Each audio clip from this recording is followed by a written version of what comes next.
ሰላም ሰላም ቤተሰብ እንዴት ናችሁ? ደህና ናችሁ ሆይ? እንዴት ናችሁ? ሁላችሁም ሰላም ናችሁ? በያላችሁበት አላህ ሰላሙንና መልካሙን ያምጣላችሁ ኢንሻአላህ። እኔ ጋር ሁሉም ሰላም ነው። አላህ የተመሰገነ ይሁን። ባለፈው ቪዲዮ ሰርቼላችሁ ነበረ። ያው እህቶቻችንን ስራ እናስገባ በምንችለው መጠን ብር አናይም በስከ ቤት እንዲወጡ ተባብለን ነበረ። ትዝ ይላችኋል?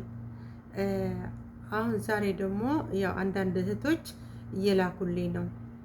ከቪዲዮ ስር ቁጥር እየጻፉልኝ ነው። ሁለት ልጆች ጽፈውልኛል።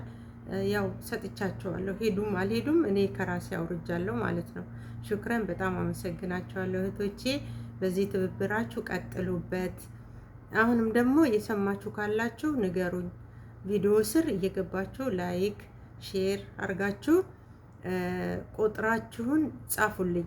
የስራውን አሰሪና ሰሪዎችን እንድናገናኛቸው ማለት ነው። ሌላ እያላችሁ እና እህቶቼ አትርሱ እሺ። ብር አናይም ብቻ ከቤት እንውጣ ብለዋልና አግዙን፣ እንተጋገዝ እላችኋለሁ እህቶቼ።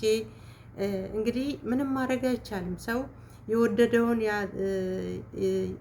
ባያገኝም የጠላውን አያጣም። ስለዚህ የድሮውን ማየት የለብንም። እንደ ጊዜው ነው መሆን ያለብን። ጊዜውን ተከትላችሁ ባገኛችሁት እየሰራችሁ መጠቀም አለባችሁ እያልኩኝ እላለሁ።